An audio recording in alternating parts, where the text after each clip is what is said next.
Recently हमने देखा कि बहुत सारी कंट्रोवर्सीज चल रही हैं, kind of tug of war चल रही है पार्लियामेंट, कोर्ट्स और एग्जीक्यूटिव के बीच में कि किन में से कौन सुप्रीम है। तो सवाल उठता है इनकी पावर, प्रिविलेजेस, इम्यूनिटीज़ वगैरह की बात की जाए कि कौन किसके पास क्या पावर है, क्या कुछ नहीं है। तो हम सिर्फ कॉन्स्टिट्यूशनल या लीगल प्रोविजंस की बात करेंगे। एक्चुअली में कंट्रोवर्सी में कौन सही है कौन गलत है वो खुद डिसाइड कर लेना। तो अगर कंट्रोवर्सीज की बात करें, सबसे पहले रिपब्लिक टीवी के एंकर की, कि उसको स्पीकर ने नोटिस भेजा कि उसने एग्जीक्यूटिव की मतलब कि सीएम की कंटेम्प्ट कर दी है। तो वो तभी तभी कोर्ट के पास गया और कोर्ट ने स्टे लगा दी फिलहाल के लिए। तो कोर्ट के पास पावर थी, कंटेम्प्ट हुआ था, कंटेम्प्ट इशू हो सकता था, क्या एग्जीक्यूटिव कंटेम्प्ट हो सकता है, ये सारे इशू राइज होते हैं। फिर दूसरी कंट्रोवर्सीज, गवर्नर ने महाराष्ट्र के गवर्नर ने महाराष्ट्र के सीएम को अक्यूज किया कि वो सेकुलर है।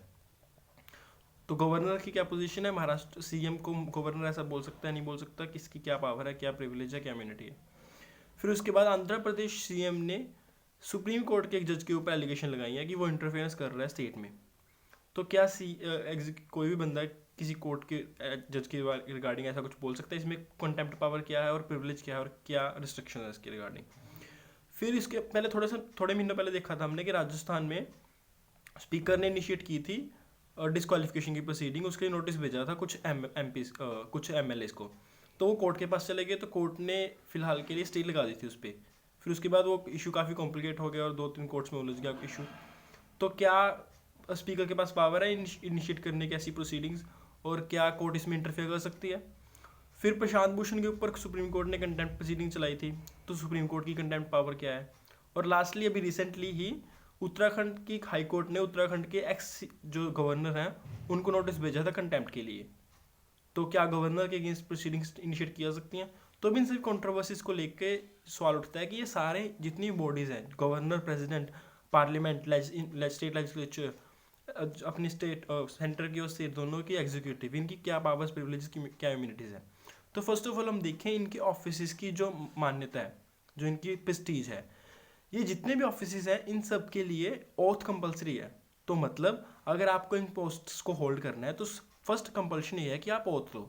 और ओथ भी ऐसा नहीं है कि आपको कोई प्रोसीजरल फॉर्मेलिटी है कि प्रोसीजर है फॉलो करना है और ओथ किसी एक्ट में ऐसे बना दी जिसमें प्रोसीजर दिया होता है कि इसको सीएम कैसे बनाना है, इसको पीएम कैसे बनाना है, इसको गवर्नर कैसे बनाना है। नहीं, ये ओथ कॉन्स्टिट्यूशन में स्पेसिफिकली दी गई हैं।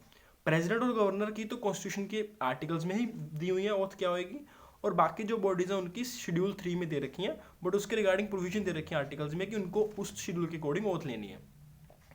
तो इसमें जितने भी प्रेसिडेंट और गवर्नर है उनकी ओथ में स्पेसिफिकली लिखा होता है कि उनको कॉन्स्टिट्यूशन को प्रोटेक्ट करना है, उसको अपहोल्ड करना है। और बाकी जितने भी ऑफिस हैं उसमें वो 3 चीज़ें होती हैं ओथ में मेनली। पहला कि उनको इंडिया की इंटीग्रिटी और सोवरेनिटी को अपहोल्ड करना है। सेकेंडली उनको फेथफुल एंड एलिजियस देनी है इंडियन कॉन्स्टिट्यूशन के अकॉर्डिंग, और उनको अपनी ड्यूटीज़ को डिस्चार्ज करना है। तो ये उनकी ड्यूटी है कि वो कॉन्स्टिट्यूशन की तरफ फेथफुल हो, एलिजियंट हो, और उनको इंडिया की इंटीग्रिटी और सोवरेनिटी को बचा के रखना है। तो ये सारे ऑफिस के जितने भी कॉन्स्टिट्यूशनल ऑफिस हैं उनकी ये कंपल्शन है, तभी उनको ये ऑफिस होल्ड करने से पहले दिलाई जाती है। ये सिर्फ एक फॉर्मेलिटी है कि फॉर्मेलिटी कर ली, ये कंपल्शन है। इस ओथ को लेना है तो इसका मतलब ये है कि एक तरह की आपके ऊपर ड्यूटी लग गई। ये जितने भी ऑफिस होल्ड कर रहे हैं पर्सन, सबके ऊपर ड्यूटी है कि उनको जो उन्होंने ओथ लिया है उसके अकॉर्डिंग ही अपनी ड्यूटीज़ को फुलफिल करना है और अपने सारे काम करने हैं इस ओथ को मद्देनजर रखते हुए। इसलिए इस ओथ की इतनी इंपॉर्टेंस है कि इसको कॉन्स्टिट्यूशन के अंदर ही मेंशन किया हुआ है। ये बात होगी ड्यूटीज़ की। अब हम बात करते हैं कंटेम्प्ट की, कि कंटेम्प्ट की पावर क्या है। तो अगर देखें जनरली जो ये कंटेम्प्ट का जो हिस्ट्री देखें, जो कंटेम्प्ट का जो ये बना है पावर, तो ये इंग्लैंड से आई है। इंग्लैंड में क्या था कि इंग्लैंड में कोर्ट के पास तो कंटेम्प्ट की पावर थी, बट ये बोलते थे कि जो पार्लियामेंट है वो पूरे कंट्री की सबसे बड़ी कोर्ट है, क्योंकि वो लोगों की कोर्ट है, क्योंकि उसमें लोगों ने इलेक्ट करके भेजा है। तो पार्लियामेंट की कंटेम्प्ट की पावर सबसे ज़्यादा थी। बट उसके ऊपर रिस्ट्रिक्शन सिर्फ इतनी सी थी कि कोर्ट बता सकती थी कि ये चीज़ कंटेम्प्ट में फॉल करती है या नहीं करती, तो फिर आपकी मर्जी है, पार्लियामेंट कुछ भी करे। उसी प्रिंसिपल को इंडिया ने अडॉप्ट किया और इंडिया ने भी कंटेम्प्ट की पावर दी है। पार्लियामेंट को कंटेम्प्ट की पावर दी गई है आर्टिकल 105 एंड 194, स्टेट लेजिस्लेचर 194 और पार्लियामेंट के लिए 105। तो इसमें पावर दी हुई है कि जितनी भी अपने पार्लियामेंट है और जो लेजिस्लेटिव असेंबली है उनकी पावर्स वो होंगी जो इंग्लैंड की में होती थी। पहले ये लिखा हुआ था, बाद में 1974 में अमेंडमेंट करके ये लिख दिया जितनी पावर्स 1974 से पहले थी। तो उनसे पहले क्या थी, वही पावर थी जो इंग्लैंड की थी। तो इंग्लैंड की पावर्स ही हमारे यहाँ पे लेजिस्लेचर को दी हुई है। तो इसका मतलब पार्लियामेंट के पास क्या पावर है? पार्लियामेंट के पास पावर है कि वो अपने अगेंस्ट कुछ भी अगर कंटेम्प्ट होता है उसके रिगार्डिंग प्रोसीडिंग इनिशिएट कर सकती है। तो ये तो होगी पार्लियामेंट की कंटेम्प्ट की पावर। और उसी तरीके से सुप्रीम कोर्ट के लिए और हाई कोर्ट्स के लिए भी कंटेम्प्ट की पावर दी हुई है। कैसे? वो आर्टिकल 129 सुप्रीम कोर्ट के लिए और आर्टिकल 215 हाई कोर्ट के लिए दिया हुआ है, जिसमें लिखा हुआ है कि दीज बोथ कोर्ट, ये जितनी भी कोर्ट्स हैं ये सारे कोर्ट ऑफ रिकॉर्ड्स होंगी, और कोर्ट ऑफ रिकॉर्ड्स के पास कंटेम्प्ट ऑफ कोर्ट की पावर होती है। बट अब बात आई एग्जीक्यूटिव की। एग्जीक्यूटिव के पास ऐसा कोई भी कंटेम्प्ट की पावर, कोई भी अपने खिलाफ कुछ बोले तो इनिशिएट करने की पावर्स नहीं है। जनरल लॉज हैं, जैसे कि डेफामेशन प्रोसीडिंग स्टार्ट की जा सकती है। और वरना हम देखें तो एग्जीक्यूटिव के पास वरना जैसे कि अपना नेशनल सिक्योरिटी एक्ट होता है, सिडिशन होता है, तो इस तरीके से एग्जीक्यूटिव तो कुछ भी किसी भी तरीके से तोड़ मरोड़ के लॉ को अप्लाई करके किसी के ऊपर प्रोसीडिंग स्टार्ट करने तो कर देता है। तो ये तो होगी कंटेम्प्ट की पावर कि हाँ इनके पास कंटेम्प्ट की पावर है। पार्लियामेंट के पास भी है, लेजिस्लेशन के पास भी है, और कोर्ट्स के पास भी है, हाई कोर्ट्स और सुप्रीम कोर्ट्स दोनों के पास है।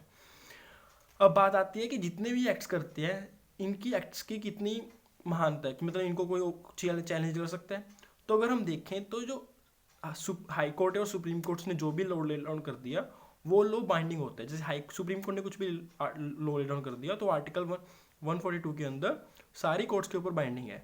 बट सिर्फ इतना सा है कि जो पार्लियामेंट है, जो लेजिस्लेशन है, वो अपना लॉ लेके आके उसको ओवरटर्न कर सकती है। तो सुप्रीम कोर्ट हाई कोर्ट की जजमेंट्स को ओवरटर्न किया जा सकता है पार्लियामेंट और लेजिस्लेशन के द्वारा। अब बात आती है पार्लियामेंट और लेजिस्लेशन की जो एक्ट्स होती हैं, जो जितने भी वो लॉज पास करते हैं, जितने भी वो रूल्स पास करते हैं, उनकी वैलिडिटी क्या है, उनको चैलेंज किया जा सकता है। तो आर्टिकल 13 बोलता है कि जितने भी लॉज पास होते हैं अगर वो कॉन्स्टिट्यूशन के पार्ट 3 के अगेंस्ट है तो वो सारे उनको कोर्ट नलीफाई कर सकती है। और कोर्ट ने बाद में इंटरप्रेट करके ये भी बोल दिया कि जितनी भी कॉन्स्टिट्यूशनल अमेंडमेंट्स हों, चाहे जो भी एक्ट हो, चाहे वो पार्ट 3 पे को वायलेट ना करें, अगर बेसिक स्ट्रक्चर को भी कोर्ट कॉन्स्टिट्यूशन के वायलेट करेंगे तो क्वेश्चन द भारतीय केस के अकॉर्डिंग उनको कोर्ट ओवरटर्न कर सकती है। तो इसलिए पहली बात, कोर्ट की को ओवरटर्न करने की पावर पार्लियामेंट के पास है। पार्लियामेंट के एक्ट को ओवरटर्न करने की पावर सुप्रीम कोर्ट के पास है अगर वो वायलेट करते हैं कॉन्स्टिट्यूशन को, क्योंकि इंडिया में कॉन्स्टिट्यूशन सुप्रीम है। तो दोनों के एक्ट्स को ओवरटर्न किया जा सकता है अंडर दी सुप्रीम, जो भी कॉन्स्टिट्यूशन में दिया हुआ उसके प्रोविजंस के अकॉर्डिंग ही, इसके बाहर नहीं। अब बात आती है एग्जीक्यूटिव। तो एग्जीक्यूटिव एक्शन को कैसे चैलेंज किया जा सकता है? तो एग्जीक्यूटिव एक्शन को 3 तरीकों से चैलेंज किया जाता है। एक तो आर्टिकल 32 के अंदर ही दिया रखा है कि कोई भी एक्ट अगर पार्ट 3 को वायलेट करेगी तो उसको कोई भी रिट इशू कर सकती है सुप्रीम कोर्ट। उसके बाद सुप्रीम कोर्ट, हाई कोर्ट्स के पास पावर है आर्टिकल 226 के अंदर कि कोई भी अगर वायलेशन होती है, चाहे वो पार्ट 3 की हो, चाहे कॉन्स्टिट्यूशन की हो, चाहे कोई अदर लॉ की हो, अगर एग्जीक्यूटिव वायलेशन करता है तो उसके अगेंस्ट कोई भी रिट इशू कर सकती है हाई कोर्ट। तो हाई कोर्ट के पास पावर है एग्जीक्यूटिव को के एक्शंस को चैलेंज करने की, को ओवरटर्न करने की। सुप्रीम कोर्ट के पास भी है बट लिमिटेड है, हाई कोर्ट जितनी पावर नहीं है। और उसके अलावा भी अगर हम देखें तो जो आर्टिकल 13 है वो बोलता है कि कोई भी लॉ लेजिस्लेशन का जो कॉन्स्टिट्यूशन को वायलेट करता है, जो पार्ट 3 को वायलेट करता है, वो अनकॉन्स्टिट्यूशनल है। बट अगर हम देखें आर्टिकल 73 ये बोलता है कि एग्जीक्यूटिव के पास पावर उतनी ही होगी जितनी पावर पार्लियामेंट के पास है, जितनी पावर लेजिस्लेशन के पास है। तो अगर लेजिस्लेशन के पास पावर नहीं है कोई भी काम अनकॉन्स्टिट्यूशनल करने की, कोई भी अनकॉन्स्टिट्यूशनल लॉ लेके आने की, तो इसका मतलब एग्जीक्यूटिव के पास पावर भी नहीं है कि वो किसी भी एक्ट को ऐसा करे जो कि अनकॉन्स्टिट्यूशनल हो। जो पावर पार्लियामेंट के पास नहीं है वो पावर एग्जीक्यूटिव के पास भी नहीं हो सकती, क्योंकि एग्जीक्यूटिव पावर को बाइंड किया हुआ है आर्टिकल 73 ने पार्लियामेंट की पावर के अकॉर्डिंग ही। तो जितनी पावर पार्लियामेंट की है उतनी ही एग्जीक्यूटिव की है। तो अगर पार्लियामेंट कुछ नहीं कर सकती गलत, तो एग्जीक्यूटिव भी कुछ भी गलत नहीं कर सकता, अनकॉन्स्टिट्यूशनल कुछ भी एक्ट नहीं कर सकता। फर्दरमोर आर्टिकल 32 एंड 226 तो है। तो ये तो होगी उनके एक्ट्स को ओवरटर्न करने की। अब बात आती है, बट इनको प्रिविलेज भी दी हुई है क्या, कि इनकी प्रोसीडिंग्स को कोई भी इंटरफेयर नहीं करेगा। कैसे? अब कोर्ट की बात करें तो कोर्ट के लिए आर्टिकल 121 है जिसमें बोला हुआ है कि हाई कोर्ट और सुप्रीम कोर्ट्स के अंदर क्या हो रहा है, इसके और उनके जजेस का कंडक्ट कैसा है, इनके रिगार्डिंग कोई भी पार्लियामेंट में या लेजिस्लेशन में इसके रिगार्डिंग कोई बात नहीं कर सकता, कोई भी ये इशू रेज नहीं कर सकता। हाँ, अगर करना है तो आप उनको रिमूवल के लिए इम्पीचमेंट प्रोसीडिंग स्टार्ट कर सकते हो, वहाँ पे जो बात करनी है करो। बट अगर इम्पीचमेंट प्रोसीडिंग स्टार्ट नहीं हुई है तब कोई भी लेजिस्लेशन का बंदा पार्लियामेंट में या कॉन्स्टिट्यूशन या लेजिस्लेटिव असेंबली में किसी भी जज के कंडक्ट के बारे में कोई बात नहीं कर सकता। तो ये प्रिविलेज है कोर्ट की। अब पार्लियामेंट की क्या प्रिविलेज है? पार्लियामेंट की प्रिविलेज ये है कि आर्टिकल 122 बोलता है कि कोई भी कोर्ट पार्लियामेंट में जो प्रोसीडिंग्स हुई हैं वो कैसे हुई हैं इसके रिगार्डिंग कोई भी कुछ इशू नहीं डिस्कस कर सकता। तो सुप्रीम कोर्ट इंटरफेयर नहीं कर सकती कि पार्लियामेंट अपना कंडक्ट सही से चला रही है या नहीं चला रही। वो पार्लियामेंट की मर्जी, वो कैसे भी काम करे, सुप्रीम कोर्ट को उसमें इंटरफेयर नहीं करना। अब एग्जीक्यूटिव की बात आई, तो एग्जीक्यूटिव के पास ऐसा इतनी बड़ी प्रिविलेज नहीं है, बट हाँ इतनी सी प्रिविलेज है कि आर्टिकल 74(2) स्टेट सेंटर के लिए और आर्टिकल 163(2) स्टेट के लिए ये बोलता है कि जो काउंसिल ऑफ मिनिस्टर है उसने प्रेसिडेंट को या गवर्नर को क्या एडवाइस दी है उसको चैलेंज नहीं कर सकता कोर्ट में। और फर्दरमोर आर्टिकल 361 बोलता है कि जो गवर्नर है वो इम्यून, जो गवर्नर और प्रेसिडेंट है वो इम्यून होंगे कोई भी क्रिमिनल एंड सिविल प्रोसीडिंग्स के लिए। इसमें ध्यान रखने वाली बात यह है कि क्रिमिनल प्रोसीडिंग्स तो कंप्लीटली प्रोहिबिटेड है, कि जब तक वो बंदा, जो पर्सन, वो जब तक प्रेसिडेंट या गवर्नर की पोस्ट पे है तब तक उसके अगेंस्ट कोई भी क्रिमिनल प्रोसीडिंग्स तो स्टार्ट हो ही नहीं सकती, और अगर पेंडिंग है तो वो लैप्स हो जाएंगी उस टाइम के लिए। अगर कोई सिविल प्रोसीडिंग है तो वो स्टार्ट नहीं हो सकती, अगर करनी है तो आपको 2 मंथ का नोटिस देना पड़ेगा उस प्रेसिडेंट या उस गवर्नर को कि आपके अगेंस्ट कोई सिविल प्रोसीडिंग स्टार्ट होने वाली है। तो अब ये तो होगी प्रिविलेजेस की बात। अब बात करते हैं उनकी ऑटोनॉमी की, कि वो अपने डिसीजन कैसे लेते हैं। तो कोर्ट के पास पावर है आर्टिकल 145 के अंदर कि वो अपने रूल्स खुद बना सकते हैं कि उनको कोर्ट कैसे चलना है, कैसे कैसे उनकी प्रोसीडिंग्स चलेंगी। इसी तरीके से आर्टिकल 118 पावर देता है पार्लियामेंट को कि वो अपनी प्रोसीडिंग्स के चलाने के लिए खुद से रूल बनाए। इसी तरीके से प्रेसिडेंट और गवर्नर को पावर दी गई है आर्टिकल 77 एंड 116 के 166 के अंदर कि वो डिसाइड करें कि वो अपनी प्रोसीडिंग, अपने जो काम है उनको कैसे करेंगे, कैसे डिवाइड करेंगे। तो ये उनकी ऑटोनॉमी के लिए तीनों के पास पावर है कि वो तीनों अपने अपने अलग अलग से रूल्स एंड रेगुलेशंस बना सकती हैं। तो इसमें उनको ऊपर कोई और नहीं थोपेगा। पार्लियामेंट नहीं बोलेगी सुप्रीम कोर्ट को कि आपको ऐसे काम करना है, सुप्रीम कोर्ट नहीं बोलेगी पार्लियामेंट को कि आपको ऐसे काम करना है। ये उनकी एक प्रिविलेज का ही एक्सटेंशन टाइप है। अब बात आती है तो इनको इंटरफेरेंस तो हमने देख ली कोई नहीं कर सकता, इनकी पावर खुद की बनाने की, इनके पास कंटेम्प्ट ऑफ कोर्ट की, कंटेम्प्ट की पावर भी है। बट बात अगर कुछ इरेगुलरिटी होती है तो इनको रिमूव कैसे किया जा सकता है। तो रिमूव करने के लिए हम अगर कोर्ट की बात आती है तो आर्टिकल 124 का 4th पार्ट बोलता है कि अगर किसी हाई सुप्रीम कोर्ट के जज को रिमूव करना है तो उसके लिए इम्पीचमेंट प्रोसीडिंग स्टार्ट हो सकती है। इम्पीचमेंट प्रोसीडिंग पार्लियामेंट में चलेगी, तो पार्लियामेंट किसी भी जज को रिमूव कर सकती है इम्पीचमेंट प्रोसीडिंग चला के। उसी तरीके से अगर किसी लेजिस्लेशन में कोई बंदा है उसको रिमूव करना है तो उसके लिए क्या प्रोसीडिंग्स है। जनरल जो इसके लिए स्पेसिफिक लॉज हैं वो तो हैं कि अगर आपने डिफेक्शन कर दी, आपने कोई डिस्क्वालिफिकेशन कर दी तो आपको रिमूव कर सकता है प्रेसिडेंट या फिर स्पीकर। डिस्क्वालिफिकेशन में स्पीकर, और अगर आपने डिस्क्वालिफिकेशन में प्रेसिडेंट, एंड अगर आपने वो कर दिया, डिफेक्शन कर दी, तो स्पीकर आपको रिमूव कर सकता है। बट बात आती है जनरली अगर रिमूव करना है किसी भी पार्लियामेंटेरियन को तो उसके लिए आर्टिकल पूरी की पूरी पार्लियामेंट को, जनरल प्रोसीडिंग्स की अगर पूरी पार्लियामेंट को आपने रिमूव करना है तो आर्टिकल 85 का क्लोज 2 का सब क्लोज बी बोलता है कि प्रेसिडेंट के पास पावर है कि वो कभी भी कर सकती है ख़त्म पार्लियामेंट को। तो इसका मतलब क्या है कि, बट यहाँ पे बात देखने वाली बात है कि प्रेसिडेंट को एडवाइस कौन करता है, प्रेसिडेंट को एडवाइस करती है काउंसिल ऑफ मिनिस्टर। तो जो काउंसिल ऑफ मिनिस्टर है, जो फिलहाल का सीएम है, पीएम है, वो एडवाइस कर सकता है कभी भी प्रेसिडेंट को कि इस पार्लियामेंट को ख़त्म कर दो, तो वो पार्लियामेंट डिसॉल्व हो जाएगी तभी की तभी। पार्लियामेंट तो 5 साल पूरे होने से पहले भी पार्लियामेंट की जो लोकसभा है सिर्फ लोकसभा डिसॉल्व होएगी, तो लोकसभा को प्रेसिडेंट कभी भी डिसॉल्व कर सकता है, राज्यसभा कभी भी डिसॉल्व नहीं होती। तो लोकसभा डिसॉल्व हो जाएगी प्रेसिडेंट के कहने पे, और प्रेसिडेंट को कहेगा जब उसको काउंसिल ऑफ मिनिस्टर बोल लेगी। तब इसमें एक क्वेश्चन राइज होता है कि तब क्या होएगा अगर काउंसिल ऑफ मिनिस्टर ने मेजोरिटी लूज कर दी और या फिर लग रहा है कि मेजोरिटी लूज हो रही है। तो इस सिचुएशन में दो चीज़ें हो सकती हैं। अगर तो ऑलरेडी मेजोरिटी लूज कर दी है, कॉन्फिडेंस लूज कर दिया है, तो वो सीएम अब रहे ही नहीं है, वो पीएम अब रहा ही नहीं है, तो इसलिए उसके पास पावर नहीं है और अपनी प्रेसिडेंट को नया सीएम पीएम अपॉइंट करना पड़ेगा। बट अगर उसको लग रहा है कि नया सीएम अपॉइंट नहीं हो, पीएम नहीं अपॉइंट हो पा रहा, तो वो उसको डिसॉल्व कर सकता है क्योंकि अब कोई पीएम है ही नहीं उसको एडवाइस करने के लिए। बट अगर अभी तक जो काउंसिल ऑफ मिनिस्टर है उसने कॉन्फिडेंस लूज नहीं किया और अभी तक वो पावर में है, तब क्या होएगा।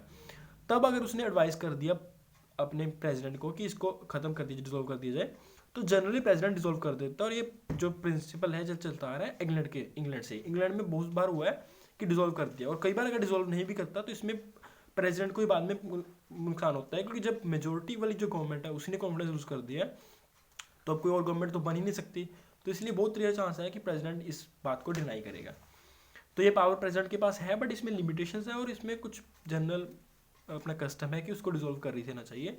बट ये इतना मेजर इशू आज तक इंडिया में हुआ नहीं है कि इसके ऊपर कोई हमें अथॉरिटी मिले। अब बात आती है कि एग्जीक्यूटिव को रिमूव करने की।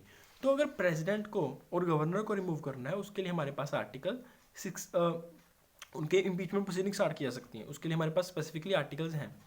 बट अगर बात आती है काउंसिल ऑफ मिनिस्टर को रिमूव करने की, तो काउंसिल ऑफ मिनिस्टर को कभी भी रिमूव किया जा सकता है पार्लियामेंट द्वारा। क्यों? क्योंकि आर्टिकल 73 के अकॉर्डिंग अगर हम देखें तो जो काउंसिल ऑफ मिनिस्टर है वो रिस्पॉन्सिबल है पार्लियामेंट को। तो अगर पार्लियामेंट में काउंसिल ऑफ मिनिस्टर ने कॉन्फिडेंस लूज कर दिया तो काउंसिल ऑफ मिनिस्टर तभी डिसॉल्व हो जाएगी। बट एज सच उसको उसकी अपॉइंटमेंट होती है प्रेसिडेंट द्वारा। काउंसिल ऑफ मिनिस्टर और जो जितने भी मिनिस्टर्स हैं वो अपॉइंट करेंगे प्रेसिडेंट के कंसेंट से होते हैं। बट उसको कॉन्फिडेंस अगर लूज कर दिया पार्लियामेंट में तो उसकी कोई वैलिडिटी नहीं रहती और वो उनको अपने ऑफिस को अपने छोड़ना पड़ता है, क्योंकि वो रिस्पॉन्सिबल पार्लियामेंट को है। तो इस तरीके से तीनों ऑर्गन्स को डिसॉल्व भी किया जा सकता है, खत्म किया जा सकता है, सिवाय राज्यसभा के। बट राज्यसभा के मेंबर्स को कभी भी जिन्होंने उनको इलेक्ट किया उनको कभी भी रिप्लेट करके आप उनको कर सकते हैं। तो ये इन सब की पावर प्रिविलेजेस एंड इम्यूनिटीज़ की बात थी। तो जो कंट्रोवर्सीज पे इसको अप्लाई करके देखना है वो आपको खुद देखना है। अब अगर हम देखें जो रीसेंट कंट्रोवर्सी है कंटेम्प्ट ऑफ कोर्ट की प्रोसीडिंग स्टार्ट की थी उत्तराखंड के एक्स गवर्नर पे, तो ये यहाँ पे ध्यान रखना कि क्रिमिनल प्रोसीडिंग स्टार्ट नहीं हो सकती, सिविल प्रोसीडिंग के लिए नोटिस भेजा जा सकता है। अब जो बात रही गवर्नर की, गवर्नर ने सीएम को बोला था कि आप सेकुलर नहीं हो, तो इस पर अप्लाई करना है आपने जो अपनी ओथ वाला है कि ओथ आपने किसके एलिजेंस के लिए लिया, आपने किसको फॉलो करने के लिए, किसको अपहोल्ड करने की ओथ ली है, तो आप ऐसे काम कर सकते हो या नहीं कर सकते। अब जो कंटेम्प्ट की प्रोसीडिंग स्टार्ट की थी, जो नोटिस भेजा था रिपब्लिक टीवी के एंकर के लिए, तो उसमें हमने ये देखना है कि जो कंटेम्प्ट की पावर है वो पार्लियामेंट और लेजिस्लेशन के पास है, वो एग्जीक्यूटिव के पास नहीं है। तो एग्जीक्यूटिव का कंटेम्प्ट नहीं होता, वो सिर्फ पार्लियामेंट और लेजिस्लेशन असेंबली का हो सकता है। अब जो बात रही आंध्र प्रदेश सीएम ने एलिगेशन लगाई हैं सुप्रीम कोर्ट के जज के ऊपर, तो यहाँ पे अप्लाई होएगा कि जो प्रिविलेज है कोर्ट को कि उसकी प्रोसीडिंग्स को कोई भी जजेस की कंडक्ट के बारे में कोई भी बात नहीं करेगा पार्लियामेंट में लेजिस्लेशन असेंबली में, जो आर्टिकल 121 के अंदर दिया हुआ है।